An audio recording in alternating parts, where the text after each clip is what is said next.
Howdy. Howdy.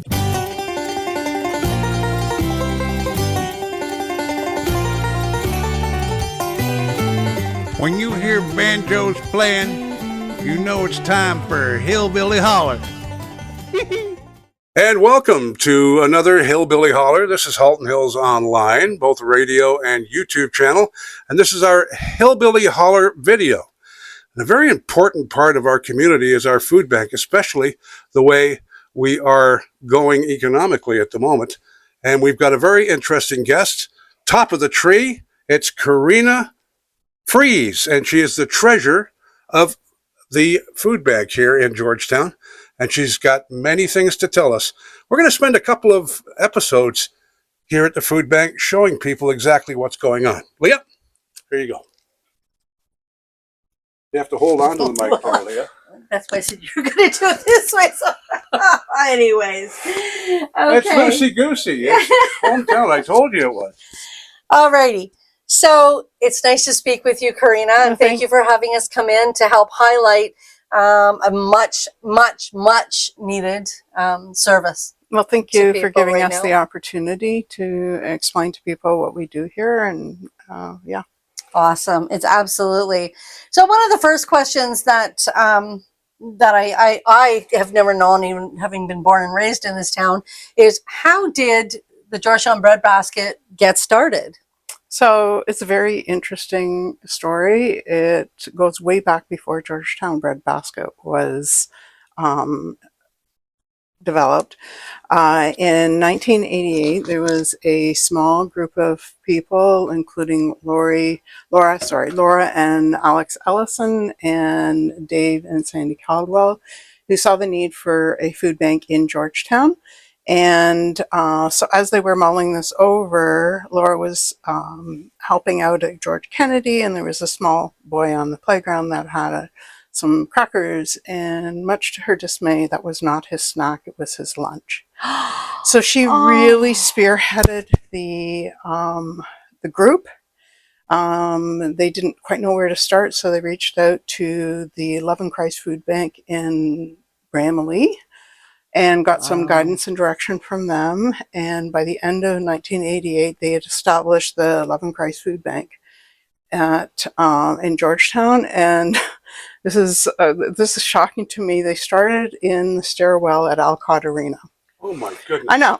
It just, Oh my it just God, does I not had sound no very idea. plausible. No, and neither did we till we talked to Laura Ellison. Wow. And I bet a lot of people here that probably had no idea where it got started either. No. And so they realized that was not feasible. They were keeping the food at their house every Tuesday night. They were driving it over to the arena, setting it up for a Wednesday morning shop.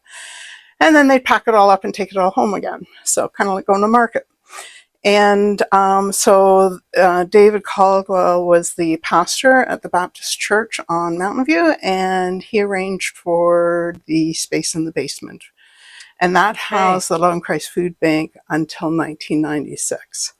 At that point, the Baptist Church sold the building to the Lutheran Church, and they were repurposing the space for a daycare. Okay. And so the food bank, unfortunately, closed its doors. Oh boy. So from that, there were two women in Georgetown, Colleen Brown and Mary Stoneham, that rallied together a group. And this group worked tirelessly through 1996 to establish the Georgetown Bread Basket. And it opened its doors on November 16th, 1996, at 247 Armstrong. It's way down by Unilock. I remember that. You do? I had no idea. I had no idea. I remember that too. By 98, they realized the space wasn't big enough. They tried to rent another unit in that building, couldn't, and ended up moving to 55 Sinclair, which is where Bulldog was for all those years. Mm-hmm. In that space, after about 5 years, their landlord advised them he was selling and that they would need to close down.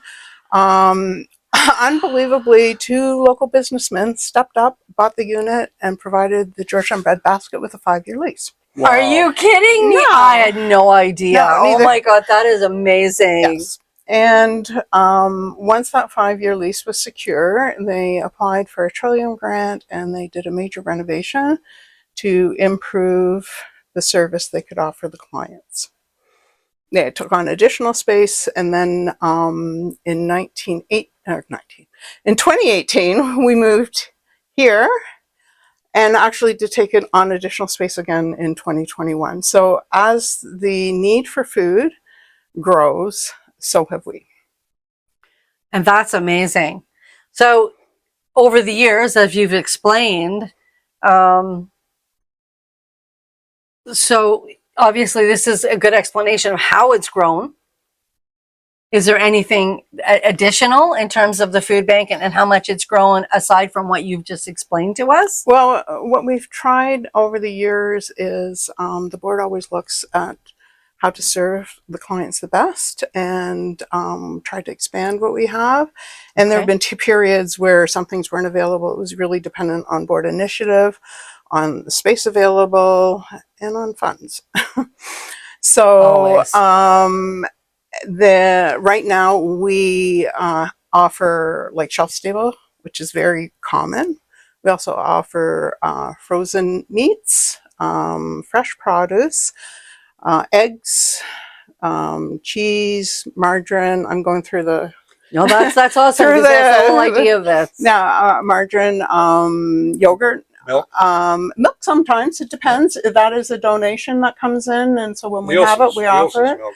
And then we've also got a section for toiletries, feminine hygiene products, toilet paper, and then we have a baby section which has baby food, diapers, wipes, and shampoo and such. Which I'm sure is a high necessity right now, because it's funny. I just said this the other day with someone.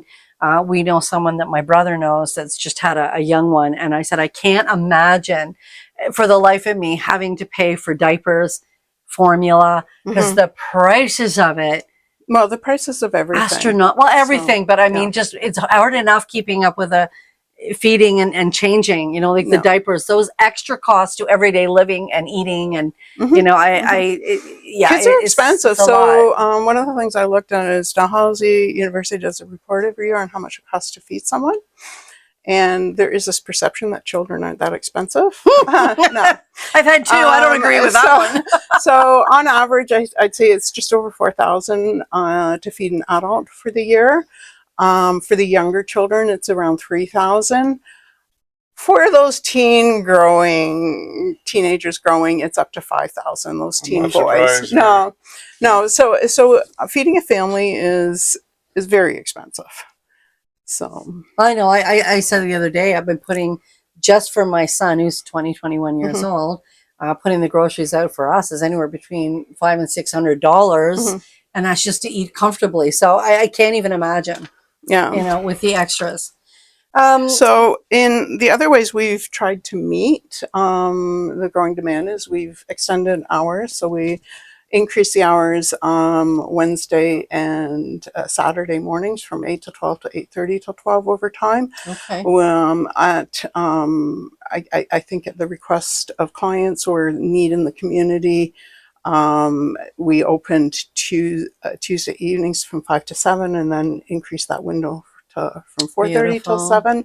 A lot of this happened before my time, so I'm not exactly sure when and why and what triggered it.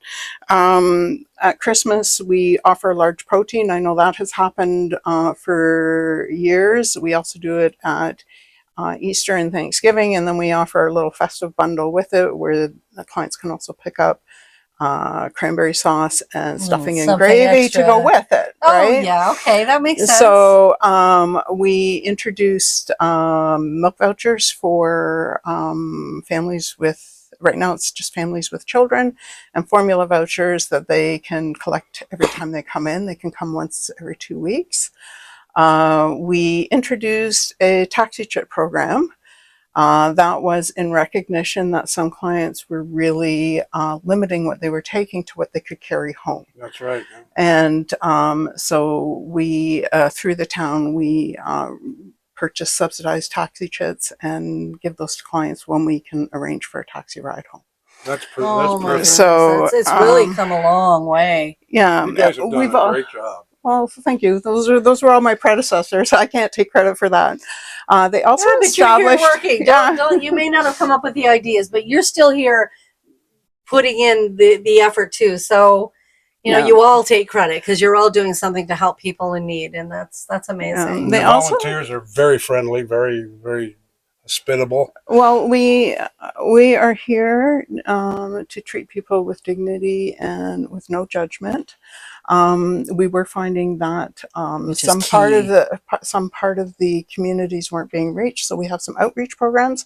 We deliver to 3 seniors low rent geared to income buildings.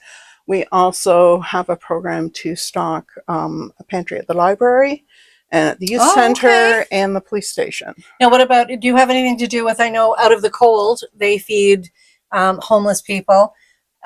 Is there any, between the two of you, I think they do get a lot of their own donations, correct? They do. They have limited storage, and Okay. at this point, it's not our program. So Of course, if we have of something course. I just in wondered. access, we do try to reach out. There's also a regional hub now in Halton that we can all start relying on a little bit, but we can get to that a little later. Most definitely. So I'm going to move down a little bit further on some of the things that we talked about prior to doing this video. Mhm. So let's look at it this way. So we've talked a lot about the past to the present. In terms of going forward, is there any changes that are going to be made that you're aware of that can be spoken about? Or this is what you said, I guess is kind of how this is operating at this point. So over the last 3 years, and in particular in 2022, we saw a huge increase in clients using it. We went from about 3,400 visits a year to over 6,000, like an 81% increase. We were serving, there were about 400 individuals a month relying on GBB for food. It is in 2022, the average for 2025 was 737, and right now we're sitting at about 750 a month. So it just keeps climbing. It does. And it's the economy and many things. And So can I just say one thing? A lot of people come here with anxiety of, their pride, and they don't know how you're going to receive them. And I must say myself, you guys are amazing here. You make people feel welcome. So anybody out there who is staying away from the food bank for pride purposes or anxiety about coming in, that door is the friendliest door in town. Well, thank you. Yes, we absolutely. try. We Well, try. and- We what we hear the most when people walk through that door is, "I never thought I would be here." The courage, 100%. the courage it takes to walk through that door. People are so hesitant. We are here to help. We are a safe place to provide people with that safety net, that food that they need, and we are happy to be part of this. That's amazing. So currently, for anybody that's wanting to know what they can do to help as well, what currently is some of the most needed items? Well, I'd have to read that if you want. Well, we can also include that. Or what I would suggest is going to our website. We post a most needed items list, which is updated once a month. And also, if you go to Facebook and Instagram, we do short posts much more frequently of items that we are almost out of or actually out of. Yeah, and that's something that I am going to include the links within this when we release this video. So all of that information will be included, so you will be able to go to those to get the information that you may be looking for with more clarification. What else? Okay, so if somebody didn't have the food, they wanted to donate, say money, or they wanted to get involved, do you need? I guess we'll break that down into 2 questions. First and foremost, what else can be done aside from money and donations and food donations? Is there anything else that you can think of off the top of your head that may be something that people need? So, Or you need here, well, we sorry. need here. That you So, need here, sorry. this facility is run 100% by volunteers. So, Mhm. we have volunteers that shop with clients. We have volunteers that sort, that pick up from the stores, collect from the bins, take our garbage out, deal with the administrative bookkeeping and accounting functions, manage the facility, do event monitor the events that are being hosted on our behalf, do all the media. So like anything you can think of to run a facility is currently being filled by volunteers. So if, for instance, you were short on volunteers, or for some reason there was a few that couldn't do it anymore, how do you get that information out so people know, if they're curious, how can they help? How can they volunteer? How can they So, find out how to volunteer? Again, on our website, there is a link to under Give Help to volunteer. And if you fill in the information and just give a little description as to why you would like to help and what your background is, then our volunteer director reaches out to you. When it comes to beyond the shopping, sorting, and restocking, if you feel you have something to offer the food bank in terms of services, feel free to reach out to myself or our chair, Annette Walker. We do have local, what we call our community partners. So we take the trash for free. We had cabinets built for a reasonable price. We had someone build a label rack for a song. We And have I'm going to another. include some of these videos of this. I've got And pictures. we have another company that does, when they're doing runs for their customers, they use the end of the runs that otherwise wouldn't be good to run labels for us. We have companies that promote us through their advertising. We have a company in town that collects our Amazon deliveries, simply because Amazon doesn't understand the hours of a volunteer run food bank. Makes sense. And then they deliver it here. So there's all different ways that outside of coming here and volunteering, and it may be something we haven't thought of. And it may be something we don't need right now, but we could take note of and perhaps need in the future. Amazing. If there's anything that you personally would like to share in regards to everything we've been talking about, the food bank, how it runs, everything else, is there anything that you would like to share personally as a takeaway? I'd say as a final takeaway, what I would say is most people do not realize we are not a government agency. We are not a government funded program. We're 100% volunteer run, no paid staff. So we exist solely because of our amazing community, whether it's the volunteers that give all their time, whether it's our community partners that provide the services I just described, or whether it is the community that provides the funds and food, like monetary funds and the food that we need to run this place and service our clients. Now, I know Cobb's Bread, it's all Cobb's Bread in the food bank here. I know they almost, not quite. There's a few others, I'm sure. Are there any companies that you would like to thank, or while you have the chance? I have. It would be a long list. It'd be a long list. Yes. Yeah, I know. I was going to say there's probably quite a few of those. I know. I heard that Kraft send you so a skid actually, so we can. We've got so time. What's happened is over the last couple of years, a regional hub called Feed Halton was established in Burlington.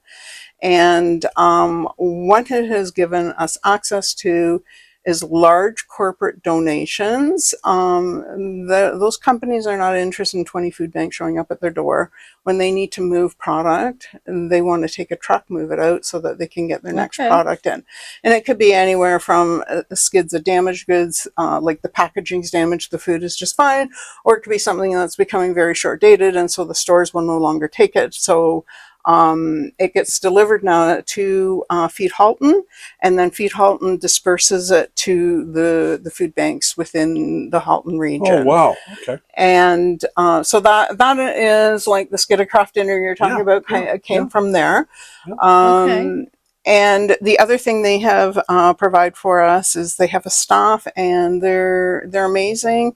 If we need to procure food at a reasonable price, they will source something we can buy economically. Wow, that's absolutely amazing. And that's more shocking news, not in a good way. Things that people really don't know behind the scenes. And that's one of the reasons we do what we're doing, is because it's really nice to get that information out so that they have an idea that it's not just a few people in town knows what's going on. Yeah. But it is like food banking has become a necessity in life, and yet it started in 1981 in Edmonton as a temporary measure. Yeah. Unreal. So is anything that we haven't covered that you would like to cover? Kind of ending this, we are going to take a tour at some point, and we're going to have like a part 1 and a part 2 with this. So is there anything else that you would like to put out there that we haven't discussed? Right now my mind is blank. It's so okay. I think that was a lot. And if something comes to mind as we go for a tour, I will point it out. Sounds good. That sounds good. We are going to take a tour around, so people that haven't been here before know what to expect. And we can go through all the products and things that you have on your shelves. Okay. So with that in mind, we're going to step into the other section of the food basket, or the bread basket, and we'll be back with that. I would like to say thank you to our amazing community. Honestly, without the community, we are not here. 100%. 100%. And we're brought to you by, of course, Max Tires and Auto Repairs, 873-9255. See, I got it right, Leah. I used to blow that We're all the time. We're still working on that. It's been many years. You need tires. You need your car repaired. You go to Max Tires. They'll give you a wonderful help right there.